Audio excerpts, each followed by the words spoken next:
Hey everyone, and welcome back for another deep dive. Today we are going to get into some really cool stuff. We're going to be talking about thought forms and egregores. Oh, yeah. So, as always, taking inspiration from one of our favorite sources here on the show, The Spiritual Seek. They had this fantastic article about this. And, thought forms, egregores, these are things that we've talked about before on the show, but we've never done a deep dive specifically on them. And I think there's so much here to unpack. I mean, just the idea that our thoughts could have power, beyond just our own minds and how they can actually shape reality.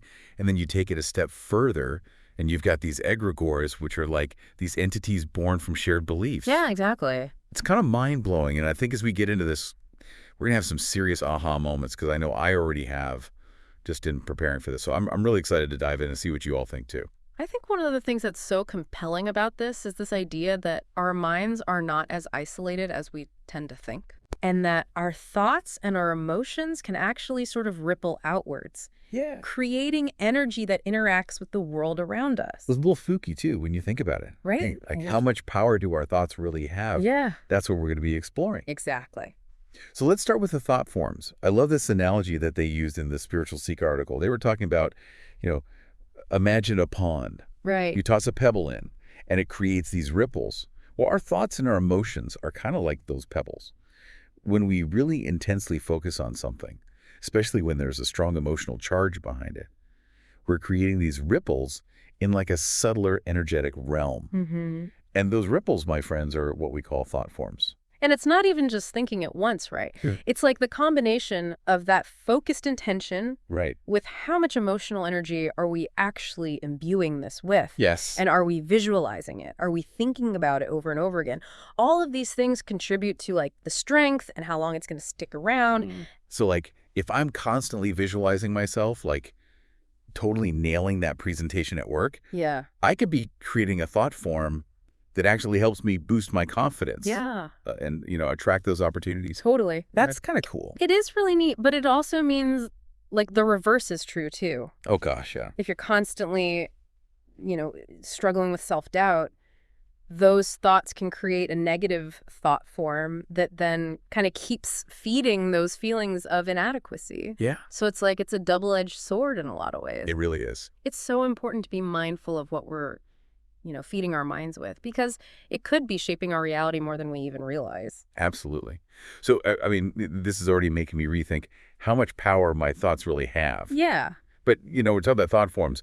Let's move on to egregores, because it feels like we're going from personal Yeah. to like a whole other level. Like exponential. Yeah. Yeah. So what are we talking about here with egregores? So I think about it as thought forms, but like supersize, like it's like a group thought form. Okay. So instead of just being from one person and their beliefs and intentions and emotions, it arises from the shared beliefs, intentions, and emotions of many people, Okay. all kind of focusing on a common idea or purpose. I love how the Spiritual Seek article referred to them as like these watchers or these guardians. Yeah. Almost like they emerge Mm-hmm. from a group's collective energy, Yeah. and then they develop a life of their own, Right. and then influence the very people who created them. It's wild. It is wild. Yeah, and think about all of the different things that go into that. Shared intention, rituals, how emotionally invested people are in this belief system. All of that fuels the power of this egregore. And the more people that feed into it, Yeah. the more autonomous it becomes. Right. And the examples are crazy that they give. Like they talk about national identity. Oh, yeah. Like yeah. the very concept of America functions as an egregore. Mega brands like Apple, Oh. they've become more than just companies. Way more. They embody ideals Right. that their customers, buy into. Yes. Emotionally and financially. Yeah, for sure. Like we're talking big stuff here. And even like think about like deities from ancient religions, Oh, wow. Like those could be seen as egregores, Right? shaped and sustained by the beliefs and practices of like entire civilizations. It really makes you wonder about the forces at play Mm-hmm. behind the scenes of like history. Yeah, it does. Totally. So we've got thought forms, which are individual, Right. and then egregores, which are collective. Exactly. And I know the Spiritual Seek article had this really helpful chart breaking down kind of those key differences.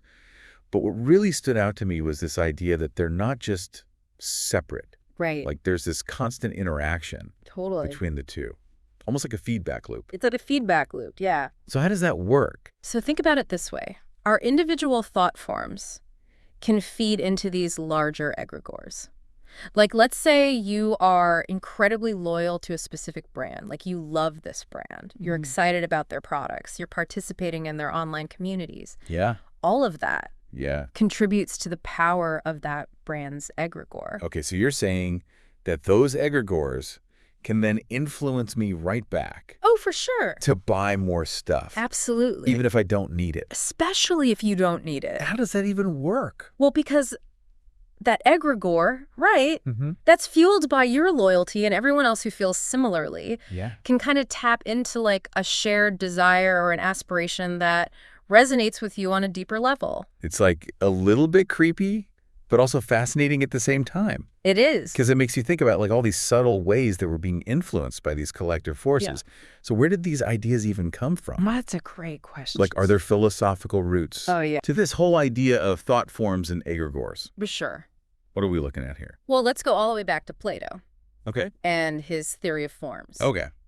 So he believed that these abstract ideals, like beauty or justice, exist independently in this higher realm and that they influence the world that we experience. Okay. He wasn't talking about egregores specifically, but there are definitely some parallels here. So even Plato, way back then, was kind of hinting at this idea that something invisible, like an idea, Right. can actually shape the world around us. Exactly. It's like these concepts have been bubbling beneath the surface for centuries. Totally. It's pretty amazing how, these ancient ideas about thought forms and egregores actually show up in philosophical and spiritual traditions throughout history. It really is. It's like these concepts have been whispering to us for centuries, pointing towards a deeper understanding of how consciousness interacts with the world.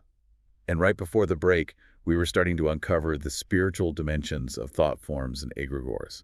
Yeah. And I think what's important to remember is that these aren't just theoretical concepts. Like, these ideas are woven into the fabric of spiritual practices across cultures. Right. And I think examining those practices offers some really intriguing insights into how we can harness the power of our minds to create positive change. So can you give some examples of how these ideas actually manifest in different spiritual traditions? Yeah, totally. So we touched on Eastern traditions earlier, but let's go a little bit deeper. Okay. So the Spiritual Seek article highlights this practice called loving kindness meditation. Okay. It's also known as Metapavana in Theravada Buddhism. Okay. And it's this beautiful practice where you cultivate feelings of love and compassion first towards yourself and then extending outward to others. I've heard of this. So the idea is that you're basically sending out these positive vibes. Yes. Like little thought forms of love and kindness. Totally. And that can actually have this ripple effect on the people around you. Exactly. It's not just about feeling good. It's rooted in the understanding that these positive thought forms contribute to a more harmonious and compassionate world. I never thought about it that way. Right. It's like my meditation practice is actually contributing to something much bigger than myself. Totally. That's powerful. It is really powerful. What about other traditions? Well, I think that emphasis on positive intention and focused prayer is a common thread in a lot of spiritual practices. Right. So take Christianity, for example, Right. right? The concept of praying for others or sending healing energy very much aligns with the idea of creating and directing these beneficial thought forms. It's like when people come together for group prayer. Yes. Whether it's for healing or peace or support, there's this like palpable shift in energy. Yeah. It's like they're collectively creating this egregore Yes. of hope and love. Exactly, exactly. And that collective energy can be so potent. But I think the Spiritual Seek article also points out some potential downsides, particularly with Western esoteric traditions. Like, while they often use egregores for positive purposes, there's a strong awareness of their potential for misuse. Right, because we're talking about like in ritual magic. Yes. There's this big focus on ethical considerations. For sure. And like, creating thought forms and egregores for specific purposes. Right. It's like they're working with these potent forces Yes. that demand responsible use. Exactly. Exactly. Like a common saying in magical traditions is energy follows thought. Oh, yeah. So if you're not mindful of your intentions and the energy you're projecting, You could inadvertently create something harmful Wow. or attract unwanted influences. Right. This is why practices like protection and grounding are so important in these traditions. Okay. It's about wielding these tools with wisdom and integrity. Yes, absolutely. We've talked about Eastern traditions, Western esoteric traditions, but what about Abrahamic religions? Do these concepts kind of appear there as well? They do, maybe not as explicitly, but while they might not use the terms egregore or thought form directly, you can see similar ideas at play, Okay. especially around the power of prayer and collective worship. So like when people gather for prayer, in a church or a synagogue or a mosque, Right. focusing their intentions and emotions on a shared belief system, Mm-hmm. would you say they're contributing to like an egregore? 100%. I mean, the Spiritual Seek article even suggests that the concept of angels in Abrahamic religions could be interpreted as a form of egregore. Really? Yeah. That's interesting. These beings, revered for their wisdom, protection, and guidance, sustained by centuries of devotion and belief from countless individuals. Right. Like, they're a manifestation of this collective faith Oh, wow. and aspiration towards the divine. That's a fascinating perspective. It seems like even within these, established religions, there's room for a deeper understanding of how our thoughts and beliefs might be shaping our reality. Right. Totally. And it highlights that these concepts aren't limited to any one spiritual tradition. Like, they point towards universal principles about consciousness, energy, and how we co-create reality. Right. It's like we're all interconnected in this vast web of energy. And our thoughts and beliefs are constantly weaving this tapestry of our collective experience. Yeah. But what about the individual? Like, how does all of this affect, like, me personally? That's a great question, and it leads us to the idea of personal responsibility. Okay. If our thoughts and beliefs hold this much power, what kind of world do we want to create? Oh, that's a powerful question. If we're all contributing to these egregores, consciously or unconsciously, we need to be mindful of the energy we're projecting. It's Absolutely. like we're all holding a brush. Yeah. And we have a choice in the colors we paint onto the canvas of reality. I think that's where the true power of understanding these concepts lies. It's not just about abstract ideas or esoteric practices. It's about empowering ourselves to become more conscious creators of our own lives. Right. And the world around us. So we're not just passive recipients of reality. We're active participants in its creation. 100%. And that's a really empowering realization, right? It invites us to take ownership of our thoughts and our beliefs and recognize the impact they have, not just on our own lives, but the world around us. I love that. So how can we start using this knowledge to make positive changes? Oh, in our lives and in the world? well, that's what we're going to be diving into next. Join us for the final part of our deep dive as we explore practical tips for working with these thought forms and egregores, and we'll discuss how we can navigate the ethical considerations that come along with all of this. All right, so welcome back to the deep dive. It's time for the final part of our exploration into the world of thought forms and egregores. And we've gone from understanding what these energetic constructs are to exploring their roots in philosophy and spiritual traditions. But now it's time to bring it all home. Yeah. How can we actually work with these concepts in our everyday lives? Yeah. It's one thing to grasp these concepts intellectually, right? But it's another to actually apply them. Yeah. So let's talk about some practical steps that people can take. So first things first, awareness. Yes. I mean, we've been talking about how our thoughts create these ripples in this energetic realm, forming those thought forms. Yeah. If we're not paying attention to what we're thinking, what we're feeling, we could be unknowingly creating thought forms that don't serve us. Totally. So what can we do about that? Well, mindfulness is key. So start by just tuning into your own thought patterns. Notice, what stories are you telling yourself? What judgments are you making? What fears are you holding on to? And the goal here isn't to judge yourself for having those thoughts. Right. It's really just to observe them. So becoming a curious observer of your own mind, Exactly. just noticing what's going on without getting swept away by the current. Exactly. And as you become more aware of your thoughts, you can start to shift them. So if you notice that you're spiraling into negativity, try reframing those thoughts. Challenge the stories you're telling yourself. Ask yourself, is this thought helping me? Is this thought even true? Is there a different way to look at this situation? It's like we're taking back control of the thought form factory Yeah. and choosing to produce something a little more positive. Totally, totally. And remember, the power of visualization. We talked about how athletes use this to improve their performance, Right. but you can use that same principle to manifest goals, whether those are health goals or relationship goals, career goals, anything. So instead of dwelling on those fears or doubts, Yes. we can visualize ourselves succeeding, Yes. feeling confident, achieving our dreams. It's like creating a blueprint for our reality with our minds. Exactly. And don't underestimate the power of affirmations, those positive statements you repeat to yourself, either out loud or silently. When you practice affirmations regularly, you're essentially reprogramming your subconscious mind with new beliefs, new patterns. Affirmations are great. It's like planting seeds of positivity in our minds. And with consistent watering, they can grow into these beautiful, strong beliefs that can really shape our reality.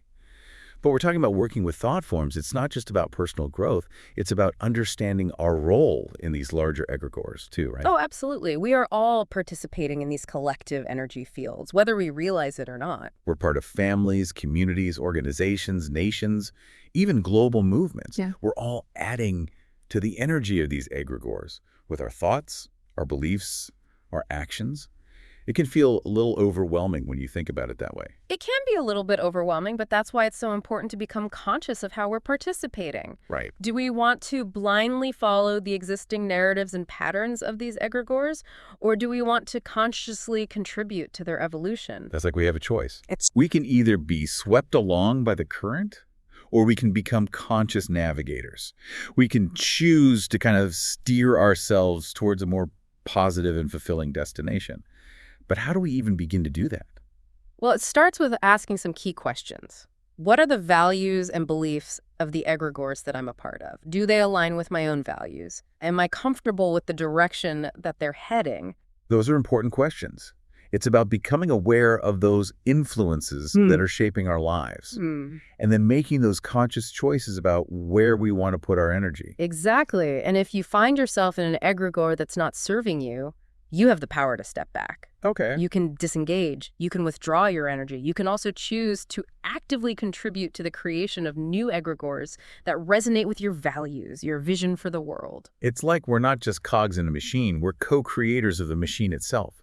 We have the power to change the gears, adjust the direction, even build entirely new machines that better serve humanity and the planet. It's pretty amazing. It is, and I think that's ultimately what this whole deep dive has been about, empowering ourselves to become more conscious and intentional creators of our reality, both individually and collectively. It really has been an incredible journey exploring these concepts. I feel like I've gained a whole new perspective on the power of my own mind, the interconnectedness of all things. It's been a pleasure diving into these ideas with you. And remember, this is just the beginning. The more we explore these concepts and apply them to our lives, the more we uncover about the incredible potential of human consciousness. Thank you for joining us on this deep dive into the world of thought forms and egregores. We hope this exploration has sparked your curiosity and inspired you to kind of explore your own relationship with these powerful concepts. Remember, your thoughts and beliefs, they have the power to shape your reality and the world around you. So choose wisely, create consciously, and let's build a world that reflects the best of who we are. Until next time, keep diving deep.